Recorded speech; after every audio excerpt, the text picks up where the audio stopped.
Bonjour à tous et à toutes. Me revoilà encore une fois, bien sûr,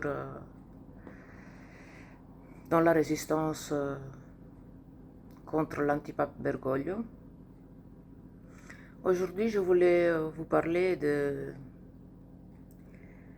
des blasphémies et des hérésies que Bergoglio a dit, enfin pas toutes, hein, parce que sinon, demain on n'a pas encore fini, mais les plus importantes. Donc, pour commencer, il a dit que Jésus faisait les cons, que Jésus a manqué vers la morale. Parce que, bien sûr, Jésus est venu pour les justes, il n'est pas venu pour les pécheurs. Donc, vu qu'il mangeait avec les pécheurs pour les repentir, ben, il a manqué vers la morale. Jésus n'était pas propre. Imaginez-vous, Jésus n'était pas propre. Suivre les commandements, ça nous paralyse. Et bien sûr, parce qu'il faut plaire au monde, il ne faut pas plaire à Dieu. Et en suivant les 10 commandements, ben, beaucoup de choses de la vie mondaine d'aujourd'hui ne sont pas acceptées dans la religion. Donc ça veut dire que, voilà, que les commandements nous bloquent pour avoir une vie mondaine, pas chrétienne. Donc, encore une chose pire. Jésus s'est fait serpent et il s'est fait diable. Alors, sur ça, bien sûr, j'ai la haine, excusez-moi de dire ça, mais en fait, il se rapproche au discours qu'il a eu avec Nicodème, qu'il a été le chercher dans la nuit, un sacerdote de Jérusalem, qui les connaissait depuis petit. Et dans ce discours, Jésus a dit que comme le serpent, il avait été inalcé pour que les peuples juifs soient sauvés par les serpents qui avaient été envoyés par Dieu même, puissent guérir par leurs morsures venimeuses. Donc, et de là, lui bien sûr, en retouchant à sa manière, à sa façon sataniste, Jésus se fait diable. Alors, Jésus, c'est vrai qu'il a pris tous ses péchés, tous les péchés du monde sur ses épaules, sur lui, pour nous donner accès à la vie éternelle. Mais de là à dire qu'il s'est fait diable, je suis désolé, mais c'est une hérésie que rien que pour ça, il faudrait le mettre dehors, pas par la porte, mais par la fenêtre de Saint-Pierre. Si, je sais que je suis pas très gentil, mais bon, entendre que notre Sauveur se fait un diable, je suis désolé, c'est quand même gros. C'est quand même gros. Il a dit aussi que dans la Sainte Trinité, ben, entre eux, ils se battent à porte close. Donc, ils sont jamais d'accord dans la Sainte Trinité. Donc, Jésus n'était pas d'accord à venir sur cette terre, à prendre notre humanité, à prendre sur lui le péché du monde pour nous ouvrir les portes à la vie éternelle. Donc, la Sainte Trinité, ce n'est pas paix, amour et tout ce qu'on peut imaginer de beau, c'est pas l'harmonie, non. Ils se disputent entre eux. Voilà. Donc, une autre vraiment bonne, quoi. Hein. La souffrance de Jésus est la faillite de Dieu. Donc Dieu, il a failli, il a perdu parce que son fils a souffert sur la croix. Mais si c'était déjà le dessein de Dieu, déjà depuis le commencement, voulez-vous me dire en quoi est-ce que Dieu le Père, ça a été sa faillite? Même Isaïe et d'autres prophètes, quand ils parlaient de Jésus, ils disaient justement que ça aurait été l'homme de douleur qui aurait pris tous nos douleurs et tous nos péchés sur lui, et qu'il aurait été emmené comme un agneau à l'abattoir. Chose qui s'est produite. Jésus, comme un agneau, obéissant, il est mort sur la croix dans des souffrances incroyables. Mais même déjà, Isaïe avait fait un portrait impeccable, vraiment une photo de ce qui serait passé avec Jésus.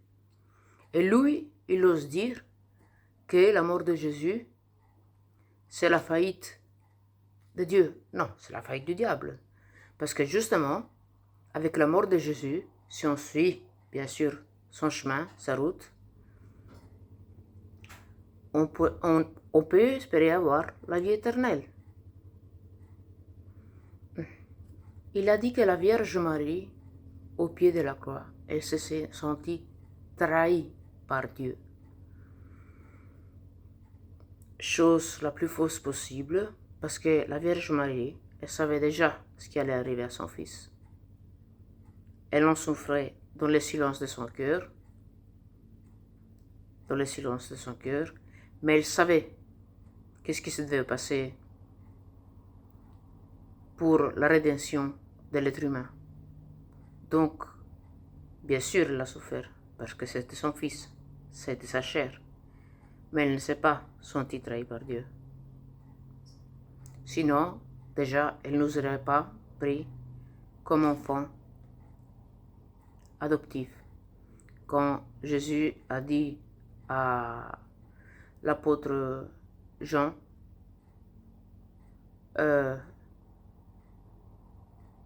dame, femme, voici ton fils,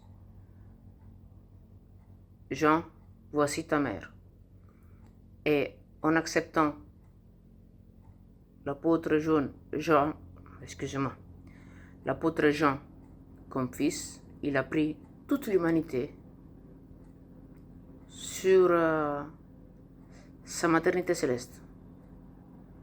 Donc, encore ça, c'est une hérésie de Bergoglio contre la religion catholique. Puis, il a dit une chose, que c'est une insulte pour les chrétiens et pour les musulmans aussi, en même temps. Parce qu'il a dit que le Coran et la Bible, on dirait qu'ils ont été écrits tous les deux par les apôtres pour dire que la Bible et le Coran, c'est la même chose. Non. Non. La Bible, elle a été écrite par les apôtres qui ont suivi Jésus jusqu'à sa mort, qui nous ont raconté tout ce que Jésus a fait, tout ce que Jésus a dit. Le Coran, c'est un livre pour les musulmans qui a été dicté par l'archange Gabriel à Mohammed. Alors, excusez-moi, mais là, il n'a pas offensé juste la religion catholique, là, il a offensé deux religions. Donc, c'est vraiment la totale. Il a dit que la sainte doctrine, c'est un poids pour nous. Pourquoi? Parce que la sainte doctrine dit de ne pas pécher, de se réconcilier avec Dieu. Enfin, la doctrine chrétienne. Jésus, né, souffert, mort, ressuscité pour que nous, on soit sauvés. Sa Sainte Mère, qui est notre Mère Céleste aussi. Les commandements, bien sûr. Dans les temps qu'on vit aujourd'hui, la doctrine, ben oui, c'est un poids. Pour ceux qui n'ont pas envie de suivre la voie de notre Seigneur Jésus, c'est un poids, je ne dis pas non. Mais pour les vrais chrétiens, pour ceux qui croient en Jésus, seul et unique Sauveur, je suis désolé, c'est pas un poids, c'est une joie. Bien sûr, on est des êtres humains, on tombe en tentation. Je ne dis pas non. Même rien qu'avec la pensée, on pêche, bien sûr. Mais il y a la confession, la réconciliation. Et puis, on se remet sur le droit chemin. Mais non, pour lui, toute la doctrine, c'est vraiment un poids sur l'épaule des chrétiens insupportable. Suivre la doctrine. Vous vous rendez compte? Vous avez déjà entendu un pape parler comme ça? Ça confirme justement que ce n'est pas le pape. C'est un antipape. Maintenant, je ne sais pas si vous avez entendu tout la boue qui a été jetée sur Jean-Paul II et sur Benoît XVI. Je ne sais pas si vous connaissez en Belgique l'affaire d'Emmanuel Orlandi, la fille qui a disparu en 83, justement au Vatican, et dont on n'a plus rien su. Son frère, en continuant les recherches, parce que quelqu'un lui a dit que Jean-Paul II faisait ça, il s'est permis de parler du Saint-Pape Jean-Paul II comme si c'était un chercheur de femmes, comme si c'était un homme de rien, quoi. Un homme de rien. Et le Vatican, il n'a rien dit pour nettoyer la mémoire de Jean-Paul II. Il y a juste son secrétaire personnel, parce qu'il avait 2 secrétaires personnels. Il avait le cardinal Ratzinger, puis devenu pape, Benoît XVI, et il avait un autre Polonais, Stanislaw, mais le nom de famille, il est trop compliqué parce que c'est polonais et je ne sais même pas le lire. Eh bien, Monseigneur Stanislaw, c'est le seul qui a directement pris les défenses du pape, parce que sinon c'était pour Bergoglio. Ça lui fait même plaisir que les autres papes ils sont recouverts de boue. Donc voilà. Rien qu'avec ce que je vous ai dit aujourd'hui, je pense que vous pouvez comprendre à quel point Bergoglio il est hérétique, idolâtre bien sûr, parce que comme je vous ai déjà dit, il a installé un idole payant dans le Vatican et a obligé des gens à l'adorer. Et en fait, ils sont fous de l'Église catholique. Ils veulent juste la détruire pour mettre sa religion mondiale. Justement, ici déjà en Belgique, on est en train de voir qu'ils veulent retirer les heures de religion de chaque religion pour mettre une unique religion. Qu'est-ce que ça va donner, cette unique religion? Je ne sais pas. Mais franchement, c'est pas quelque chose qui vient de Dieu. C'est plutôt quelque chose qui vient de Satan. Donc, je vous mets en garde encore de ce type, de Bergoglio. Faites bien attention. J'espère même que mes messages arriveront jusqu'à lui. Ça m'arrangerait, franchement. Ça me plairait bien.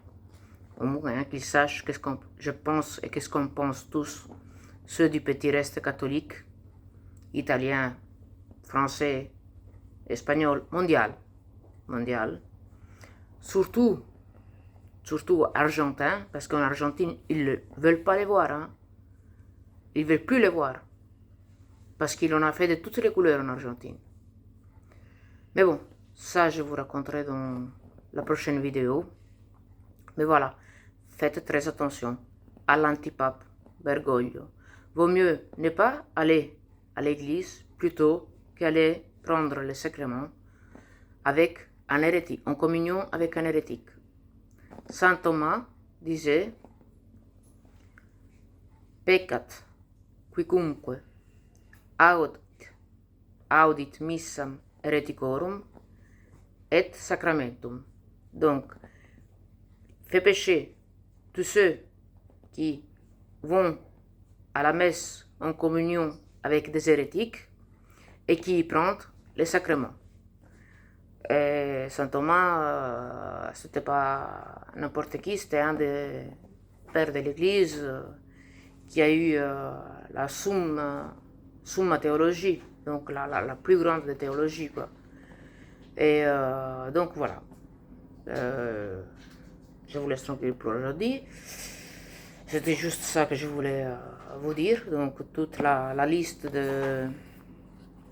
Enfin, pas toute la liste. Une partie de la liste des hérésies du cher François Bergoglio. Donc, à vous de voir. Si pour vous, ça c'est normal. Mais si c'est pas normal, ben, je vous invite vraiment à rentrer dans le petit reste. On peut très bien créer un petit reste catholique ici, de façon qu'il y a des curés qui puissent venir nous donner la communion, la confession. Il y a 8 curés qui font le tour d'Europe justement pour nous, qu'on ne veut pas se plier à la dictature satanique de Bergoglio. Et voilà, donc il y a... ça serait vraiment quelque chose de sublime d'avoir un petit reste ici en Belgique. Ils ont déjà un petit reste en France, italo-francophone. Mais la Belgique, on a vraiment besoin. Parce que même les cardinals, Monseigneur, je ne me souviens plus le nom, a reçu par Bergoglio l'autorisation de bénir les couples homosexuels, chose que dans la religion catholique est impossible. Rien contre les homosexuels, je vous ai déjà dit, j'ai des amis homosexuels, je les respecte, ils me respectent, mais la bénédiction, on ne peut pas la donner. On ne peut pas. Dieu ne veut pas ça. Donc, voilà. Voilà, c'est pour vous dire que ici en Belgique, on est vraiment mal mis au niveau de la religion catholique. Et j'espère que beaucoup de gens vont ouvrir les yeux, que beaucoup de gens vont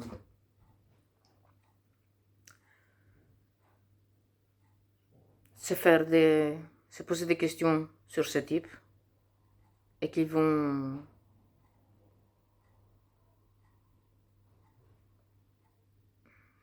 venir en communion avec nous, le petit reste catholique, qui ne fait que louer le Seigneur et garantir la vraie doctrine de l'Église catholique. Et on n'est pas peu, hein?